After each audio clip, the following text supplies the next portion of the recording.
ये चर्चा एक तरह से कल, आज और कल की चर्चा चल रही है। जैसे कल का कला क्या थी और आज कला क्या है और अब आगे कला क्या होगी।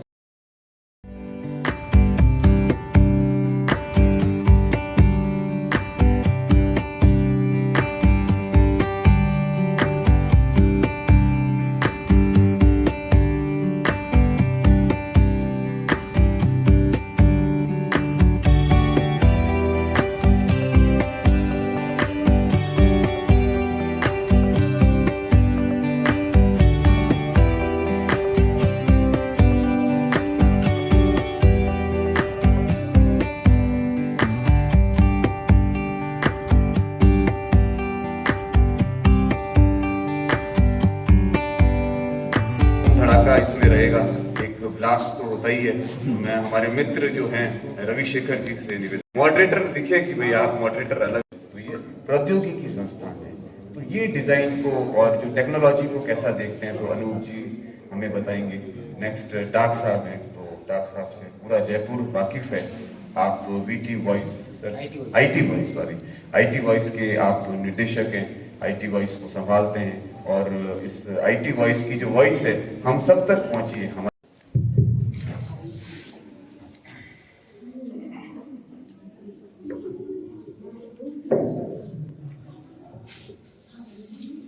नमस्कार दोस्तों, इस बहुत रोचक सेशन में आपका स्वागत है और मुझे पूरी उम्मीद है कि जो है इस सेशन के बाद आप लोगों को कुछ न कुछ ऐसा जरूर पता चलेगा जो आपको लगेगा कि यहाँ बैठना जो है सार्थक रहा, यहाँ आना सार्थक रहा। और इनमें से बहुत सारे लोगों से हमारी कोई बातचीत नहीं है, तो ये भी एक मौका है कि हम लोग अपनी पहली मुलाकात जो है इस मंच से करेंगे, तो मुझे भी बहुत कुछ जानने सीखने को मिलेगा। और हम लोग जो है जब हमने चित्र बनाना चाहा तो चित्र बनाना एक बहुत मुश्किल प्रोसेस है। जब तक आप किसी टीचर के पास ना जाएं, गुरु के पास ना जाएं, किसी आर्ट कॉलेज में नहीं जाएं, तब तक आप चित्र नहीं बना सकते। और अभी जो है फेसबुक पे हमारे दोस्त लोग जो है फोटो भेजते हैं कि इसे हमारे 2 साल के पोते ने क्लिक किया है। तो जो चित्र बनाने का जो प्रोसेस है वो हमारे उम्र में, हमारे बचपन से 30, 40, 45, 50 साल के जीवन में ये एक बड़ा परिवर्तन आया है कि चित्र बनाना इतना आसान हो गया है। तो इसको मैं एक चमत्कार की तरह देखता हूं कि पूरे मानव इतिहास में चित्र बनाना आज तक इतना आसान कभी नहीं रहा। तो एक बहुत बड़ा जो है परिवर्तन, चेंज जो है ह्यूमन लाइफ में आया है। और इमेजेस जो है हम लोगों को कितना प्रभावित करती हैं। तो पहले तो क्या था कि जब हमें संगीत सुनना होता था तो हम किसी महफिल में जाते थे, किसी मंदिर में जाते थे जहाँ कीर्तन होता था। और अब जो है आपकी जेब में तमाम तरह के ऐप हैं, यूट्यूब है जिसमें बहुत सारा म्यूजिक आप जेब में लेके चलते हैं, बहुत सारी किताबें आप जेब में लेके चलते हैं। तो आगे आने वाले समय में ये परिवर्तन किस तरफ लेके जाने वाला है चित्रों का और ध्वनियों का, इसके बारे में हम यहाँ समझेंगे। आप लोग अपनी अपनी फील्ड के जो है एक्सपर्ट हैं और शायद आपके पास कुछ ऐसी बातें जरूर होंगी जिसके लिए मेरे पास सवाल नहीं, हमें पता ही नहीं है कि आपको क्या पता है। तो मैं एक तरफ से जो है बिना सवाल पूछे हुए मैं ये चाहता हूं कि आप लोग इसमें कंट्रीब्यूट करें और हमें इसकी जानकारी दें कि आपको क्या चीज चमत्कृत करती है इस समय, कंप्यूटर को लेके, एआई को लेके, फोटोशॉप को लेके, वीडियो को लेके, एनिमेशन को लेके, इस तमाम मीडिया को लेके आप कैसे अपने आप को चमत्कृत होते हुए देखते हैं, महसूस करते हैं, वो आप हमारे साथ शेयर करें। तो हम शुरू करते हैं। तो सबसे पहले नमस्कार सबको। और जो चर्चा चल रही है वो इस हिसाब से चल रही है कि, और मैं पिछले 3 दिनों से इसको फॉलो अप कर रहा हूँ, ये चर्चा एक तरह से कल, आज और कल की चर्चा चल रही है। थी, जैसे कल का कला क्या थी और आज कला क्या है और अब आगे कला क्या होगी कल आने वाली। तो उस दिशा में जैसे जनरली हम कोट करते हैं चार्ली गेरे को कि जो कला है, जिस तरह से आप जो है कला उस समकालीन कल्चर हो या जो है जो परिवेश रहे हो लोगों के रहने के वैचारिक तरीके से या जो भी कल्चरल एग्जिस्टेंस रहे हो, उनका एक तरह से रिफ्लेक्शन करता है। तो उनके हिसाब से ये कहता है कि आज की कला जो है, हमारे जो टेक्नोलॉजिकल इवोल्यूशन जो हुए हैं, जो हमने अचीव करे हैं, उसको भी रिप्रेजेंट करना चाहिए। हम कब तक, मतलब मैं अगेंस्ट नहीं हूं जो आप अभी भी जो है 90% या ज़्यादा भी कह सकते हैं, वो कला जो है वॉल हैंग की तरफ है, जो वॉल हैंगिंग होती है उनकी तरफ है। बट जब टेक्नोलॉजी और कला का जो मिश्रण होता है, अक्सर हम तकनीक को और जो है कला के अगेंस्ट समझते हैं, या जो नई टेक्नोलॉजी आ रही है उसको हम अगेंस्ट समझने लगते हैं। ऐसा कुछ नहीं है, वो एक पूरक है। अगर जो है जो वाटर कलर लैंडस्केप या जो अगर हमें जो है पोर्टेबल कलर्स नहीं मिले होते तो हम वाटर कलर लैंडस्केप हम सोच नहीं सकते। उसी तरह फोटोग्राफी के बाद जिस तरह से कला बदली, फोटोग्राफी के इवोल्यूशन के बाद, और सिमिलरली अगर ब्लैक एंड व्हाइट आया, मूवी आई, फिर जो है उसके बाद कलर मूवीज आई, और आज की डेट में हम वर्चुअल रियलिटी और मिक्स रियलिटी और डिफरेंट अदर रियलिटीज की बात करते हैं, जहां हम मल्टी डायमेंशनल जो है पर्सपेक्ट की बात करते हैं। आप कला सिर्फ एक स्तर पे जो एड ऑन हुआ टेक्नोलॉजी की वजह से, वो तीन चीजें हम मेनली मानते हैं। एक है स्पेस। पहले एक स्पेस लिमिटेड होता था, उस स्पेस को हमने मल्टी डायमेंशनल कर दिया। अब हम चाहे मिक्स रियलिटी हो, वर्चुअल रियलिटी हो या ऑगमेंटेड रियलिटी हो, उनके थ्रू जो है डिफरेंट डायमेंशन पे एक साथ काम कर सकते हैं। दूसरी चीज ऐड हुई जो है टाइम। आप एक टाइम डिफाइन कर सकते हैं, वो लूप में भी चल सकता है और वो एक डेफिनेट टाइम पे भी चल सकता है। और तीसरी चीज जो टेक्नोलॉजी के बाद एडवांस हुई है, वो है इंटरप्शन। आप कला को देख सकते थे, आप कला को एक तरह से महसूस कर सकते थे, वन वे था पहले, लेकिन अब आप कला को छू के उसको फील को कर सकते हैं, जो नया डायमेंशन है। तो कला में, और कला एक तरह से हमेशा जो है डेवलप होने वाली चीज है, उसमें हमेशा चीजें ऐड होती जाती है, उससे सब्सट्रैक्ट नहीं होती।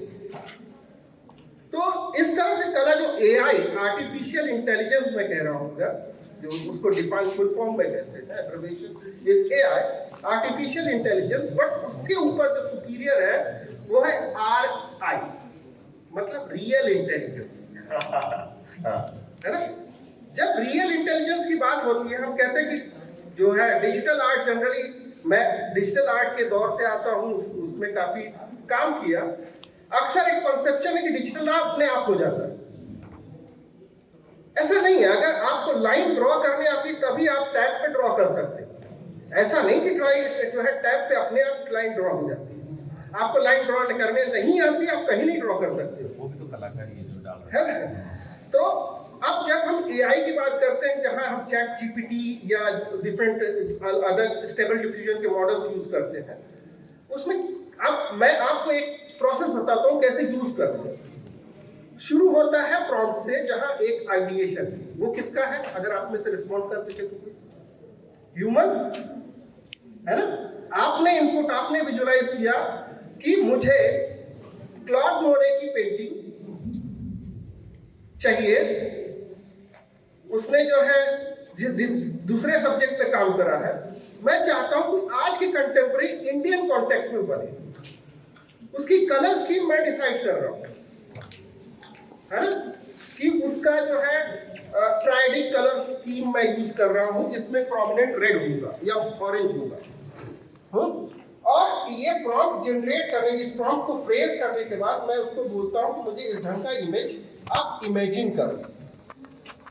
आप चाहे डॉली यूज करें या मिड जर्नी यूज करें या डिफरेंट और भी एप्लीकेशंस हैं, फिर वो एक इमेज आपको देता है, उसमें ऑप्शंस आते हैं, आप सेलेक्ट कर सकते हैं, 4 ऑप्शन चाहिए, 6 ऑप्शन चाहिए, 8 ऑप्शन चाहिए, और उन 4, 8, 6 ऑप्शंस में से आप डिसाइड करते हो कि ये वाला मेरे क्लोज है। किसने डिसाइड किया? ह्यूमन, है ना? तो जो आर्टिफिशियल इंटेलिजेंस है उसको ड्राइव कौन कर रहा है? As long as human is driving, यही एथिक्स का पार्ट है। कि एथिक्स क्या होता है कि अब जैसे फोटोशॉप आया तो सबने कुछ भी किसी को चीज को जोड़ के अलग अलग इमेज बनाए, उसको वल्गर भी हो सकते हैं, क्योंकि जब कोई नई टेक्नोलॉजी आती है तो उसमें एक्सप्लोर ज्यादा होते हैं, उसके अच्छी भी चीजें बनती हैं, शायद बुरी चीजें ज्यादा बनती शुरू, तभी आप डिफाइन कर पाते हैं कि हमें ये नहीं करना है। तो इस तरह से चीजें बनती हैं। तो एआई भी अभी एक इवॉल्विंग चीज है, इसमें जो है टूल्स भी इवॉल्व हो रहे हैं, हम भी इवॉल्व हो रहे हैं। जो जॉब की बात आ रही, जॉब इनसिक्योरिटी की बात, जॉब इनसिक्योरिटी हमेशा से रही उन लोगों के लिए जो एक्टिव नहीं है, अपने आप को नहीं मानते, क्योंकि हर टाइम में जब फोटोग्राफी आई तो आर्टिस्ट का इनसिक्योरिटी थी, जब वीडियो आई तब भी आर्टिस्ट की इनसिक्योरिटी थी, और जब डिजिटल आया, कंप्यूटर आया तब भी आर्टिस्ट की इनसिक्योरिटी थी, और अब जब एआई आए तब भी आर्टिस्ट की इनसिक्योरिटी है। लेकिन इन सब के ऊपर artist is the first person who are going to use these interfaces or tools, वही है जो यूज करके बताता है कि नहीं ये ऐसा करना है। तो एक तरह से जब हम जो एथिकल जो वैल्यूज है वो हमें ही डिसाइड करना पड़ेगा। तो आपको जब जॉब की बात होती है, जॉब में आपको जैसे हम पहले अलग अलग ढंग से इनेबल होते थे, डिजिटली हम इनेबल हुए, अब वही है कि अगर आपकी जॉब प्रोफाइल बनेगी, आपको एक इलस्ट्रेटर बनना है, तो I will write my name AI enabled Illustrator, AI enabled artist. तो आप, क्योंकि हर समय चीजें बदलती रहती, एआई एक और नया परसेप्शन आपको दे रहा है कि आप मतलब ऑटोमेशन मतलब जो पैटर्न आप फॉलो करते हैं उसके लिए आपको बार बार उसको फॉलो नहीं करना। तो आप उन सब के ऊपर क्या होता है कि आप जब धरती से ऊपर थोड़ा उठते हैं तो कुछ और चीजें दिखती हैं, और ऊपर उठते हैं तो कुछ और चीजें दिखती हैं, और ऊपर उठते हैं, तो यही एक हमारा लेवल चेंज होता जा रहा है, और चीजें हमारे, और अब हम उन चीजों के बारे में नहीं सोचेंगे कि हमें ये चीजें कितनी बनानी है, कितने, अब हम उसके नेक्स्ट लेवल की बात करेंगे। हम कब तक जो है केव पेंटिंग्स और उससे लगे रहेंगे? डेफिनेटली आई अप्रिशिएट, वो उस टाइम का कॉल था, उस समय के लोग थे और उन्होंने बेस्ट काम किया। तो अब हमारे टाइम का जो है, हमें आज की जो हमारे पास अवेलेबल रिसोर्सेज हैं, अवेलेबल टेक्नोलॉजी है, उसको यूज करके अब हम नेक्स्ट जनरेशन को अपना बेस्ट क्या करके दे सकते हैं, उसकी बात करें। थैंक यू प्रोफेसर अनु। आप एक तरुण जी से पूछते हैं और फिर हम वापस आएंगे आप लोगों के पास एक बार फिर। सबसे पहले तो मैं सिटी लाइव और पूरी टीम को मैं धन्यवाद देता हूँ कि उन्होंने इतना काम कर पाएंगे। इसके लिए क्या हुआ, हमें टेक्नोलॉजी को याद करना पड़ा। हर फील्ड में अलग अलग टेक्नोलॉजी आती गई।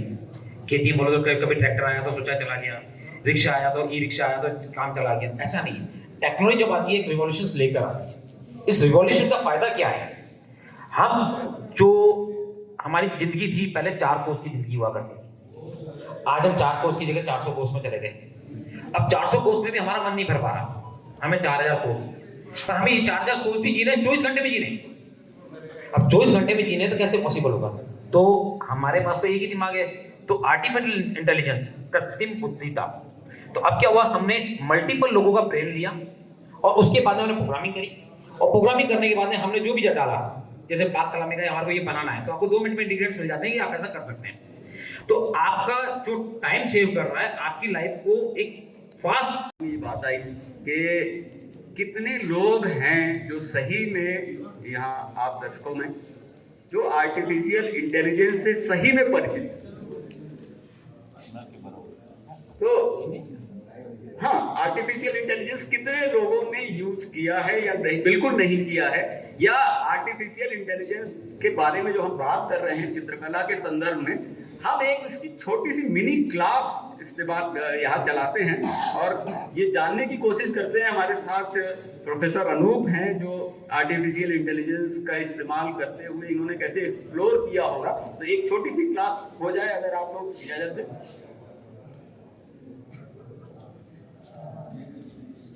हाँ, उनको अप्लाई करना पड़ेगा। हाँ, अप्लाई करना पड़ेगा आप लोगों को, कमांड दीजिए। तो जनरली मान लीजिए आपका एक फेवरेट पेंटर सोचिए, और देन दूसरी चीज सोचिए कि आपको रियल फॉर्म में चाहिए या आपको लगता है कि एब्स्ट्रैक्शन में चाहिए। एब्स्ट्रैक्शन में भी डिफरेंट फॉर्म्स होते हैं। आप जो है ऑर्गेनिक फॉर्म्स यूज कर सकते हैं या फिर ज्योमेट्रिकल फॉर्म्स यूज कर सकते हैं। जो शुरू होता है जैसे मिड जर्नी के जो प्रॉम्प्ट्स होते हैं वो तो शुरू होते हैं हैशटैग। थोड़ा सा कौन कौन से सॉफ्टवेयर हैं उसके बारे में आप बताएं। जी, क्या क्या सॉफ्टवेयर है जो यूज करते हैं, आपने कैसे एक्सप्लोर किया, अगर उसकी जर्नी एकदम शॉर्ट में शेयर करें तो शायद हम लोग उंगली पकड़ के उसमें घुस सकें। तो बेसिकली सारी चीजें शुरू होती हैं चैट जीपीटी, GPT-4 अभी उसमें है। तो और ये सिर्फ जो है मैं कहूँगा कि वो सिर्फ आर्ट क्रिएशन के ऊपर नहीं लागू होता। फिल्म मेकिंग के यूज कर रहे हैं या स्क्रिप्ट राइट कर रहे हैं, उसमें भी सिमिलरली आप अप्लाई कर सकते हैं। तो वहाँ पे आपको सबसे पहले एक प्रॉम्प्ट जनरेट करना, प्रॉम्प्ट क्रिएट करना है। कुछ दिनों पहले जो है प्रॉम्प्ट जनरेशन के ऊपर भी बड़े बड़े कोर्सेज चलते थे लेकिन अगर जो चीज़ आपको लगती है ना कि टफ है, उसको आप टेंशन मत लो, वो अगले 6 महीने बाद वो इतना इजी हो जाएगा ना। हाँ, तो उसका टेंशन मत लो, क्योंकि जिस ढंग से टेक्नोलॉजी इवॉल्व हो रही है ना, अब न्यूरल नेटवर्क कॉन्सेप्ट है जिसमें जो है आप जो अपनी बात रखते हैं उसको उसी ढंग से वो समझेगा। जैसे एक अगर ह्यूमरस तौर के हम उसको यूज करें एक वर्ड कि उसने जो है स्टेज पे आग लगा दी, आप ये फ्रेज रखेंगे तो रिजल्ट क्या होगा? You will see fire on the stage, but was that the context which you are talking about? नहीं, हमको कह रहे हैं कि वहां पे इतनी अच्छी परफॉर्मेंस थी कि उस परफॉर्मेंस से वहां इतनी वाइब हुई, इतनी एनर्जी हुई, लेकिन वो आग उस आग के कॉन्टेक्स्ट में नहीं है जो अभी शायद जो है चैट जीपीटी या दूसरे टूल्स हैं वो समझ नहीं पाएंगे। लेकिन उसके लिए हम एक और चीजें होती हैं, बोलते हैं कि बॉट्स ट्रेन करते हैं अपने लिए। जैसे आप समझ लीजिए कि कॉन्सेप्ट है कि आप पायलट हो, एक हवाई जहाज चला रहे हो, आपके साथ एक को पायलट चलता है। वो को पायलट का ही कॉन्सेप्ट है एआई, जो आपको असिस्ट कर रहा है उस पूरी जर्नी में। आप आर्ट क्रिएशन करते हो, आप स्टोरी लिख रहे हो, या फिर तो जनरली जो टूल्स हैं वो है जनरली इमेज जनरेशन के लिए हम जो है मिड जर्नी, जो थोड़ा सब्सक्रिप्शन पे आधारित है, सब्सक्रिप्शन पे चलता है। इसके अलावा डॉली है जो चैट ओपन एआई का ही पार्ट है, जिसको भी इमेज जनरेशन, उसमें नई एक कॉन्सेप्ट आई है सोरा, जो वीडियो जनरेट करते हैं, टेक्स्ट टू वीडियो जनरेट। और मतलब हमारे संस्थान में अभी तो हम एक ऐसे प्लेटफॉर्म के ऊपर भी काम कर रहे हैं जहां आप एक लाइन, एक वन लाइनर देके आप एक कंप्लीट एक एनिमेशन जनरेट कर सकते हो, जिसमें कैरेक्टर भी डेवलप होगा, जिसमें एक स्टोरी भी डेवलप होगी। तो इसको हम जनरली अभी स्टूडेंट जो प्राइमरी लेवल पे स्कूल्स होते हैं उनके लिए प्लान कर रहे हैं, तो वो एजुकेशन के एरिया में भी काम हो रहा है। तो जनरली डॉली और मिड जर्नी दो कॉन्सेप्ट हैं। डॉली जो है थोड़ा सा वो सब्सक्रिप्शन वाला नहीं है, चैट जीपीटी के ओपन एआई के थ्रू हो सकता है। तो अब आपको जो मैं जनरली एक आर्ट वर्क यहाँ टंगा हुआ भी है, उसको मैंने उसी के जरिए क्रिएट किया था। तो मैंने बताया इमेजिन उसका एक प्रॉम्प्ट होता है जिसके थ्रू उसको इंटीमेट करते हैं कि मुझे बनाना है इमेजिन। अब आपने आर्टिस्ट को सोचा, किस आर्टिस्ट को आप मानते हैं, आपको लगता है कि, और अनफॉर्चुनेटली अभी हमें वेस्टर्न आर्टिस्ट ज्यादा सोचने पड़ेंगे, वो अभी चीजें डेवलप हो रही हैं, हमें इंडियन कॉन्टेक्स्ट में भी चीजों को अभी लाना पड़ेगा। तो एक्चुअली बेस तो वही है कि जो डेटा हमारे पास ऑनलाइन रिसोर्सेज अवेलेबल हैं उन्हीं के थ्रू ही वो जनरेट होता है। तो अभी ऐसा अगर अननोन कोई पेंटर आप चूज करते हो तो प्रोबेबली आपको उसमें ऑप्शन नहीं मिलेगी। तो आपने एक आर्टिस्ट लिया, आपने बताया किस ढंग की आर्टिस्ट या आर्ट वर्क आप देख रहे हो बनाने के लिए, एंड देन कलर स्कीम बताई और थोड़ी चीजें और उसमें दे दी, और उसके बाद ये प्रॉम्प्ट जनरेशन, ये आपका प्रॉम्प्ट बना और उसके थ्रू प्रॉम्प्ट के आप एक इमेज जनरेट करते हो। जैसे मैंने बताया 4, 5, 8 के ऑप्शंस होते हैं वो जनरेट होंगे, और फिर उसके अंदर भी आप 4, 5, 8 के ऑप्शंस जा सकते हैं। जैसे उनमें से आपको एक पसंद आया, उसके 4 ऑप्शंस और बना सकते हैं।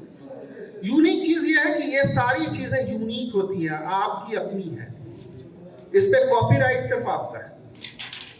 तो NFT का जो कॉन्सेप्ट है, नॉन फंजिबल टोकन्स, जो ब्लॉकचेन के ऊपर काम करता है, तो उस पे जो है ये उस ढंग से काम करता है, तो ये कॉपीराइट आपके हाथ में है, तो दूसरा कोई इस पे क्लेम भी नहीं कर सकता।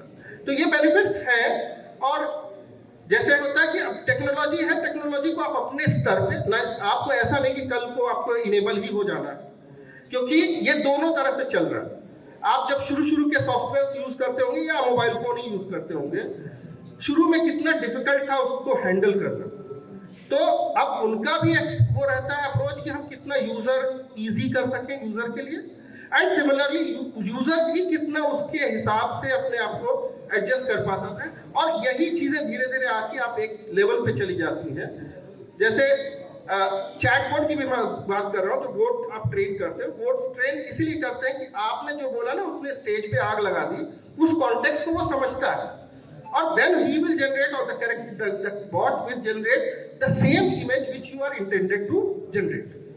और एक बड़ा जो, इससे मैं खत्म कर रहा हूँ, सब थोड़ा ज्यादा टाइम ले रहा हूँ, बट स्टिल जो आर्ट और एआई का जो हम जनरली एक फ्रेज यूज करते हैं, लाइफ ऑफ पाई, तो लाइफ ऑफ एआई तो दोनों में एक चीज है जो ऐड ऑन करती है। एआई इज, उसको हम अब ऐड करते हैं जेनरेटेड, नॉट क्रिएटेड। और ये जो है आप जो करते हैं वो क्रिएटेड। तो ये एक बड़ा डिफरेंस है, जिसको आपको खेलना है, आपको देखना है, आपकी सुविधा अनुसार कितना वो पार्ट होगा, कितना ये पार्ट होगा, कितना नहीं होगा, ये सिर्फ आर्टिस्ट का ही कॉल हो सकता है, जो आर्टिस्ट काम करता है। ये ना मैं डिसाइड कर सकता हूँ, ना दूसरा कोई डिसाइड कर सकता है। इसके साथ मुझे याद है जब फोटोग्राफी कर रहे थे हेनरी कार्टर ब्रेसों, जो फोटोग्राफी के मास्टर हैं, उनका ये था कि जो फोटोग्राफी है वो ड्राइंग करने का सिंपल तरीका है कि आपने ड्राइंग सीखी, आपको ड्राइंग आती है, तो आप एक क्लिक करके वो ड्राइंग कर सकते हैं, उसको वो फोटोग्राफी कहते हैं। तो आप अच्छा सा सितार खरीद सकते हैं, आप कोई बहुत अच्छा म्यूजिकल इंस्ट्रूमेंट खरीद सकते हैं, लेकिन उसको बजाना तो पड़ेगा, उसको बजाने की जो साधना है वो तो करना ही पड़ेगा ना। तो जो भी कलाएं हैं, हम कला नहीं बना रहे हैं, कलाएं हमको बना रही हैं। ये हमको स्वयं को जो जनरेट करने का प्रोसेस है, वो प्रोसेस है। चाहे आप एआई के जरिए जनरेट कीजिए, फोटोशॉप के जरिए जनरेट कीजिए, और इन्होंने जो दूसरे मिड जर्नी बताया, हाँ, मिड जर्नी के जरिए क्रिएट कीजिए। बेसिकली आपको अपने आप को ट्रेन करना है। तो एक किताब मैंने पढ़ी थी, फ्यूचर शॉक, ये एल्विन टॉपलर की किताब है, करीब 20 साल पहले मैंने पढ़ी थी। और उस जमाने में उन्होंने रिसर्च करके ये लिखा था कि एक इंसान अपनी जिंदगी में कितना बदल सकता, कि हमने जो है हाथ से ड्राइंग करना शुरू करके हमारी जर्नी एआई तक आ गई। कब जो है आपका दिमाग कहेगा कि बस अब हमें नहीं सीखना। तो अगर आप ह्यूमन ब्रेन ने ये डिसाइड कर लिया कि अब हम चेंज करने के लिए तैयार नहीं हैं, तो आपकी दुकान बंद। लेकिन ये जीवन की दुकान तो भाई चलने वाली है, ये बंद होने वाली नहीं है। तो यहां जो है एक छोटा सा वो मैं करना चाहूंगा। मुझे लगता है कि मंच पे हम लोग जो बैठे हैं, अगर आपके पास कोई सवाल हो, सबसे पहले तो अनूप जो है AI से संबंधित वो हम लोग सुने, इनसे उसका जवाब सुने। हाँ, ये पूछें, मैं वही कह रहा हूँ, ये आप लोगों में से कुछ पूछें, उसके बाद हम जनता को भी ये मौका देंगे कि आप भी अगर कोई सवाल है तो मंच से पूछ सकते हैं। सबसे पहले शशि जी, कोई सवाल है आपके पास तो आप पूछेंगे। आप नहीं, सवाल नहीं है, लेकिन बहुत खूबसूरत बात कही कि बदलते हुए हालात को हम नज़रअंदाज नहीं कर सकते, उसके बेनिफिट्स डेफिनेटली हमें उठाने हैं। जब तक आपके पास में ड्राइविंग व्हील है, कमांड है, तब तक कोई टेक्नोलॉजी आपको खत्म नहीं कर सकती। बस ये सोचो कि आपको रास्ता मत तय करना है कि किस रास्ते पे आपको जाना है। एकदम हम लोग एक्सप्रेस हाईवे क्यों चुनते हैं? नहीं तो जाओ, पैदल रास्ते से भी जा सकते थे। अब बना है वो रास्ता, बनी है टेक्नोलॉजी, तो उसके जरिए हम वो समय बहुत कम कर सकते हैं, जिसके लिए काफी साल पहले हमें 4-4, 5-5 दिन लगते थे। आज वो 5 मिनट में काम हो रहा है। कल ही हमने PPT को कन्वर्ट किया फिल्म में, हमारी चल ही नहीं रही, तो मेरा ने फटाफट नेट पे गई, वहां से डाउनलोड किए, उस 5 मिनट में वो PPT हमारे फिल्म में कन्वर्ट हो गई, हमारा प्रॉब्लम सॉल्व हुआ। नहीं तो फिर मुझे घर जाना पड़ता था, उसको सॉफ्टवेयर को कन्वर्ट करना पड़ता है। हमारा आर्टिस्ट घर पे चला गया, उसने फोन नहीं उठाया। हम उस प्रॉब्लम को लेके रोते नहीं बैठे, हमारे पास समय नहीं है। तो 1 घंटे में हमने उस प्रॉब्लम को सॉल्व किया। यही खूबसूरती AI की है। लेकिन आपको सोर्सेज भी पता होना चाहिए। बिल्कुल सेम चीज है, उसको कौन सी कमांड है, वही बताया मैंने, वो जीनी वाला राक्षस है। जी जी, आपके लिए काम करेगा, बस उसको आप सवाल ढंग से पूछो। तो इसके पहले कि मैं समय हूँ कहते हुए अमित जी आ जाए। हाँ, और कोई सवाल किसी का हो, या आप लोगों में से किसी का हो, किसी से भी? थोड़ा सा मैं अपने भाव मैंने सभी समूचे कला समाज और कलाकारों के तरफ से बताना चाहता हूँ कि मानव विकास के साथ में कला की अमृत यात्रा तो चलती रहेगी। जल्दी पहुंचने का जरिया हमने हवाई जहाज का चुना, लेकिन साइकिल की वैल्यू कभी कम नहीं हुई। तो ये दौर है, इस दौर को हमें अपने अनुकूल अपना लेना चाहिए, जहाँ जरूरत है उतना मुताबिक। तो इससे घबराने की किसी कलाकार को जरूरत नहीं है, किसी को भी। लेकिन इसका समुचित उपयोग नहीं हुआ ना, तो ये हो सकता है बहुत जल्दी है ना कला समूचे पटल से ही ना गायब हो जाएंगे। बिल्कुल, बोर तो सब होते हैं, और ये परिवेश चेंज होता रहा, वेशभूषा से लेके खान पान तक है ना, इंसान हमेशा नई नई शैलियों को अपनाता रहा। तो उसी तरह से ये भी एक तरह की शैली है, एक तरह की विधा है, जिसका प्रयोग समूची कला जगत में होगा, लेकिन उसका सकारात्मक प्रयोग इसको आगे तक लेके जाएगा। यही था क्या जी, पॉजिटिविटी उसके लंबा लेके जाए। मैं इसमें एक बात और ऐड कर देता हूँ कि जो फियर जो वर्ड है कि क्या इससे कला खत्म होगी, क्या इससे जॉब जाएगी, ना तो इससे कभी कला खत्म होगी, ना इससे जॉब जाएगी। इसके अंदर अब जॉब की जो अपॉर्चुनिटीज हैं वो बढ़ जाएगी, जो टैलेंट है वो निखरेगा।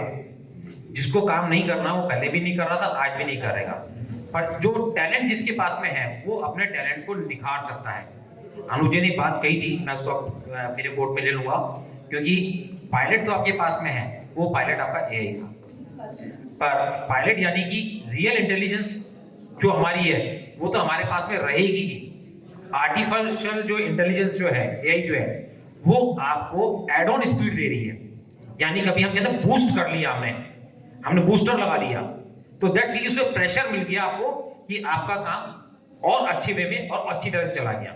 और आज के जो यूथ है, मैं उनको यही कहना चाहूंगा कि ये आर्टिफिशियल इंटेलिजेंस या ये जो शब्द जो आ रहे हैं, शब्दों पर ना जाएं, टेक्नोलॉजी को अपने परिप्रेक्ष्य में कैसे कन्वर्ट कर सकते हैं उसको समझें हम, क्योंकि ये तकलीफ नहीं है। और आज की डेट में जैसे उन्होंने कहा था कि स्टेज पे आग लगा दी, भाव जो है AI अभी भाव को नहीं पकड़ पा रहा, रोबोट जो है भाव को नहीं पकड़ पा रहा, टेक्नोलॉजी जो है वो इंसान को नहीं बना पा रही। इसका लाइव एग्जांपल है कि हमने बहुत सारे शोध कर लिए, क्या साइंस ने एक बूंद खून की बनाई है आज तक? नहीं बना पाई। ये टेक्नोलॉजी की भी एक सीमा है। आज भी हमें अगर खून चाहिए तो हमें A+ के लिए A+ खून ही चाहिएगा। तो जहां आर्टिफिशियल इंटेलिजेंस है वो उसी लेवल तक काम करेगी जहां तक उसका नजरिया, जहां तक हमने उसको सोच दी है। हमारी सोच को वो एक परिप्रेक्ष्य बदल रही है। मल्टीपल लोगों ने सोचा कि भैया हमारे को एक डिश बनानी है और वो डिश बन गई, वो फास्ट बन गई। तो ये जो हम मान रहे हैं कि क्या ये टेक्नोलॉजी पूरा काम कर पाएगी, नहीं कर पाएगी। हम सेफ हैं, हम हमेशा सेफ रहेंगे। मिसयूज करेंगे तो मिसयूज तो आपके हाथ में, ये मोबाइल है, ये मेरे नजर में एक यूटिलिटी भी है और एक बॉम्ब भी है। यूथ के लिए आज ये बॉम्ब है। क्यों बॉम्ब है? क्योंकि इसके अंदर जो ऐप चल रही है वो आपका समय खा रही है, वो आपके समय को ब्लास्ट कर रही है। आप रील देख रहे हैं, यूट्यूब देख रहे हैं, ये देख रहे हैं, ये बॉम्ब है। पर इसका अगर आपने यूटिलाइज कर लिया, चीजें सीखने के लिए इसको उपयोग में ली, तो ये आपके लिए एक बहुत बड़ा टूल भी है। तो इट्स ऑन अस कि हम उसको नेगेटिव परिप्रेक्ष्य में ले रहे हैं या पॉजिटिव परिप्रेक्ष्य में ले रहे हैं। तो एआई कभी भी कला को खत्म नहीं करेगी, कला को कल से आज पे ले आएगी। Thank you Tarun ji. मीरा जी आप? यही है कि हम जब किसी को कुछ टूल देते हैं, मिक्सर खरीदा या एक अच्छा सेशन, अच्छी बात है और कुछ हिदायत है। I think AI is just like a medicine. If you don't take it with the proper matra, it's going to harm you. It's a good tool, but handle with care. Handle with care नहीं तो मुश्किल हो जाएगी। तकनीक बहुत तेजी से बदल रही है रवि जी, और इतनी तेजी से बदल रही है कि हम कई बार पीछे रह जाते हैं कि हम कहाँ जाएं, कैसे करें। और अब देश विदेश का फर्क नहीं है। पहले विदेश से तकनीक आते आते समय लगता था, तब समय का भाई immediately you get the things here. तो ये है, आपने कहा कि मैनुअल मिलता है, आपने बहुत अच्छी बातें कही। खासकर मुझे आपसे तो बहुत कुछ सीखने को मिला, क्योंकि हम लोग, मैं बहुत कम यूज़ करता हूँ कंप्यूटर, बहुत कम यूज़ करता हूँ ना मेरे पास फोटोशॉप करना कुछ है, केवल मेल देखना आता है, मेल ही देख लेता हूँ और खुश हो जाता हूँ। टेलीविज़न देखता नहीं हूँ, संगीत सुनता हूँ, टेलीविज़न पे पर्दा लगा दिया। हाँ, कभी कभी खबरें सुनता हूँ तो उसमें कई बार बहुत नकारात्मक होता है, तो सुनता हूँ हटाओ, सामने की पेंटिंग से बात करें। लेकिन ये सच है कि नई चीज आती है ना, तो उसको नई बहू घर में आती है ना, थोड़ा टाइम लगता है ना। टाइम लगता है वो, तो अगर वो भी थोड़े दिन इठलाती, बल खाती, नखरे दिखाती, धीरे धीरे एडजस्ट हो जाती। तो ये भी नखरे दिखा रही है यार, चिंता मत कीजिए, एडजस्ट हो जाएगी। आपने बहुत अच्छी बात की। ये फोटोग्राफ जाए तो आर्टिस्ट के मन में ये आया कि क्या होगा, कुछ नहीं होगा। इकोनॉमिक्स का रूल है कि जब भी कोई नई इंडस्ट्री आती है तो थोड़ी देर खटखट खटखट होती है। जैसे रेत है ना, डिब्बे में कितनी भी बढ़ते जाओ, थोड़ी देर हिलती है, फिर अपनी जगह बना लेती है। तो ये भी अपनी जगह बना रही है। और जब भी कोई नई चीज, कंप्यूटर नया आया था, देखिए मैं 2 मिनट ले लूँ, समय है तो। हाँ, जब कंप्यूटर नया नया आया था, my introduction of the computer 1976, can you believe it? And my interaction with the television is 1964.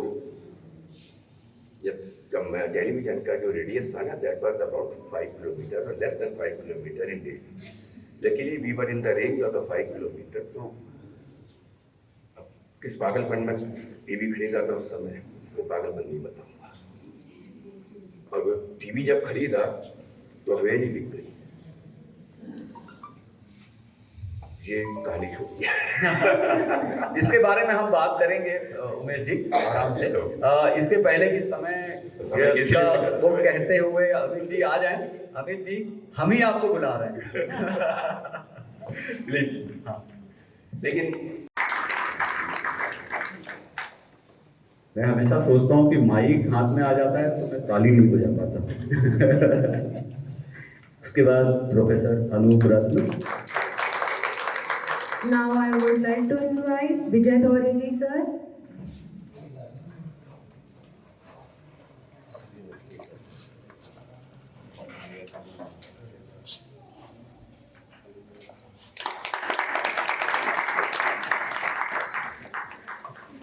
इसके बाद तरुण राम जी का सम्मान करेंगे। ऐसा दोस्तियां निभा रहे हैं और मैंने अभी आप तो एंटीबायोटिक हैं, आप तो सब जगह चलेंगे। कलाकार को क्या है कि मल्टी फेस्ड होना है और अभी जैसे कई बार ऐसा होता है, अरे ये तो मेरा सब्जेक्ट है, क्योंकि आर्ट तो है ना, अपन और कोई बात तो नहीं कर रहे। ओवरऑल अपन अब यहाँ पे टेक्नोलॉजी भी आर्ट के थ्रू ही कर रहे हैं, so art connects. So it's a semiotic, एक कनेक्शन है between man and the cosmos, man and the universe. हम सबको तरह तरह से ये कलाएं बांध के रखती हैं और उसकी खुशबू यहाँ तक फैल रही है। ये उत्सव है सर, ये तो उत्सव है। तो आप थोड़ा सा एक्सपीरियंस हल्का सा शेयर कर दीजिए। आशीर्वाद के तौर पे तो नहीं कहूँगा, क्योंकि सब एक ही जमात के लोग बैठे हुए हैं यहाँ पे। मतलब कलाकार भी है, कलाकार रसिक भी है, और बोलना चाहिए कि इसमें जो लिटरली जो जुड़े हुए हैं, खास तौर पे धर्मेंद्र सिंह राठौर, अमित कल्ला जी, डॉक्टर अमिता गोयल, ये सभी लोग सब एक दूसरे हम लोग जुड़े हुए हैं कहीं ना कहीं। और सबसे बड़ी बात है कि कला क्षेत्र में इतना कार्य कर रहे हैं, मगर एक ये पहला प्रयास रहा है कि कॉलेज के स्टूडेंट को लेकर और ना ही किसी संस्थाओं की मदद से, बिल्कुल सेल्फ इससे, और इतना बड़ा इवेंट और कलाकृतियों को कलेक्ट करना और उनको प्रदर्शित करना, उसके बाद इस कला से संबंधित जो जानकारी रखने वाले साहित्यकार रहे हैं या फिर हमारे कला समीक्षक रहे हैं, उन सब की बातों को सुनना और एक जगह पर, ये मैं बोल रहा हूँ कि ये मेरे पिछले अगर 25-26 साल की जो मेरी कला यात्रा रही है, उसमें एक सुखद अनुभव रहा है। जहाँ तक की बात रही कि मैंने देश के सभी राज्यों में जाकर वहाँ की कला गतिविधियों को देखा है और किस तरीके से आर्टिस्ट को जोड़ना, कि दक्षिण से पूरब को जोड़ना, पूरब से पश्चिम को जोड़ना और एक जगह लाकर एकदम एक मित्रता की भाव से कला को एक जगह संजोहित करना। इसके लिए मैं बोलूँगा कि ये पिंक फेस्ट के और जितने भी ऑर्गेनाइजेशन हैं, सत्यजीत जी है और कल्ला जी, अभी मैं 2 दिनों से कल देख रहा था और आज भी है, ऐसा लग रहा है कि ये उत्सव अभी तो शुरू हुआ है और चल। जब तक हम हैं, जब तक हम मान लीजिए कि क्या कहते हैं वो, कि माटी में नहीं मिल जाएंगे किसी भी फॉर्म में, हम तब तक वो कला को साथ दे रहेंगे। तो ये वो जर्नी है और उसके बाद उसकी बात है। चलिए, थैंक यू सो मच।